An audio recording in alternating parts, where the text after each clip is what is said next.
abonné à ma chaîne, je t'invite à t'abonner à ma chaîne. Je t'invite également à laisser aussi des commentaires, à partager, à liker, et voilà, ainsi de suite. Donc, pour ce thème, je vais tout simplement continuer le hashtag numéro 2 donc, de la vidéo précédente.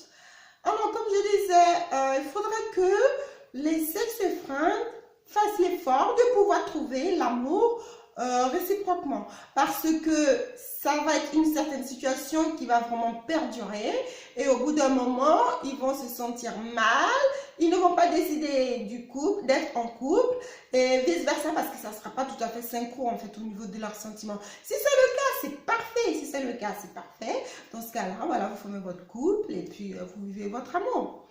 Mais sauf que dans la majorité des cas, il y en a un qui va certainement trouver l'amour et l'autre va être toujours encore célibataire.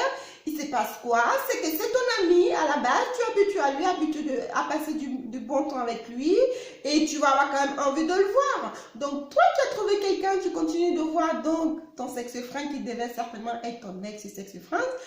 Parfois, tu peux franchir le pas, tu peux quand même continuer à avoir des relations avec lui. Malheureusement, ça arrive parce que quand ça se passe comme ça, ce n'est plus d'ordre de sexe-fringue parce que tu as déjà un amoureux et tu revois ton sexe-fringue avec qui, ton ami avec qui vous avez eu des rapports et tu continues de le voir, ça veut dire que ça s'appelle maintenant de l'infidélité. Ça veut dire que ton sexe-fringue c'est devenu ton amant ou ta maîtresse. Donc malheureusement, il se passe quoi? L'autre va encore avoir de la souffrance, l'autre va cultiver une certaine jalousie parce que toi tu as trouvé quelqu'un. Et tu ne vas pas forcément donner une bonne image de toi à ton ami parce que tu as quelqu'un et tu finis par parfois de temps en temps coucher avec lui et tout ça. Quand c'est comme ça, il faut être catégorique. Tu as trouvé un chéri ou tu as trouvé une chérie, c'est bon, ton sexe est fringue, stop, on arrête. On arrête. Parce que sinon, voilà, ça devient du grand n'importe quoi.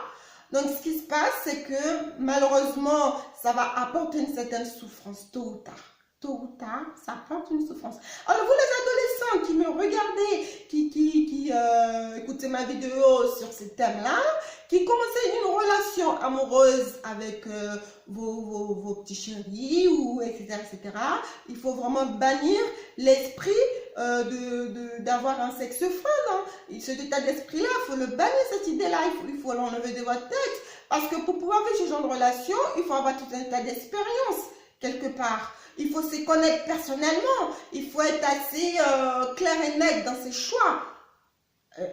Tout ce qui concerne l'amour, la majorité des gens ne savent pas forcément ce qu'ils veulent. Hein. Aujourd'hui, tu veux ça. Après, bon, tu vas rencontrer quelqu'un. Oui, mais il est comme ça. Ouais, c'est bon, je sais pas, je réfléchis. Tu vas discuter avec quelqu'un. Regardez tout simplement les sites de rencontres. Quand on est sur les sites de rencontres, on voit plein de têtes, on a plein de discussions à gauche à droite, on n'est pas centré vraiment sur ces principes. Bien sûr, il y a des sites qui font des choses bien carrées, tout ça. Je ne suis pas en train de parler des sites de rencontres, c'est juste un exemple. Donc, c'est pour vous dire, voilà, vous les adolescents, ne vous jetez pas dans ce genre de mode sexe-fringue ou des choses comme ça pour vous vanter, pour vous mousser auprès de vos amis, ou etc., etc. Parce que qui dit sexe, à un moment donné, dit souffrance. Le sexe, il faut que ce soit sincère. Il faut vraiment que ce soit sincère. Il faut que ça vienne du cœur. Peu importe si c'est juste pour rigoler, si c'est juste pour passer un bon moment, il faut vraiment le décider. Il ne faut pas pratiquer la sexualité pour faire plaisir à votre ami ou à votre chéri. On ne fait pas plaisir à quelqu'un quand on pratique une sexualité. On est d'accord à 200%. On ne fait pas plaisir à quelqu'un. On ne donne pas son corps pour faire plaisir à quelqu'un. On donne son corps parce qu'on veut recevoir du plaisir. Et la meilleure des choses, c'est que ce plaisir-là soit partagé. Peu importe le type de relation que vous voulez faire, il faut que ce genre de plaisir soit vraiment partagé. Donc, les sexes-fringues par-ci, par-là, comme je disais, dans les années 70, ce sont les femmes qui ont vraiment instauré ce genre de relation. On va dire, on est en 2019.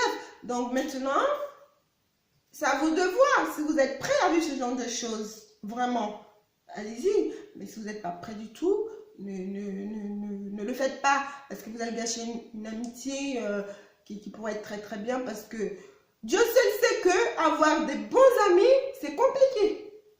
Dieu seul le sait. Donc, je fais des vidéos sur les mauvais amis les faux amis, disons. Donc, vous pouvez aller la visionner donc, sur ma chaîne. Et j'ai aussi fait des vidéos sur les bons amis, donc comment la reconnaître. Vous pouvez aussi aller la visionner si vous avez un très bon ami avec qui vous êtes bien et tout. Et que vous voulez juste faire style de faire comme votre copine ou votre copain pour avoir un sex friend et que vous lancez dans cette aventure avec lui ou avec elle. Dites-vous que à la fin, bah, ça risque de gâcher un petit peu votre amitié. Donc, si vous avez un très bon ami, gardez votre ami. Si vous voulez vivre une relation avec sex friend, vivez-le, mais en toute âme et conscience. Donc voilà. Donc les amis, écoutez, je vous remercie donc d'avoir visionné ma vidéo. Merci beaucoup. N'hésitez pas à lâcher des pouces. N'hésitez pas non plus à partager ma vidéo. Et n'hésitez pas à vous abonner pour vous qui n'êtes pas encore abonnés à ma chaîne.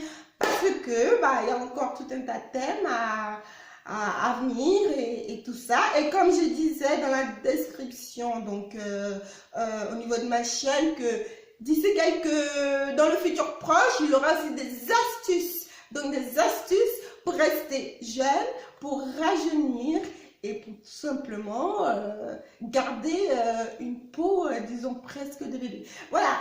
Merci beaucoup.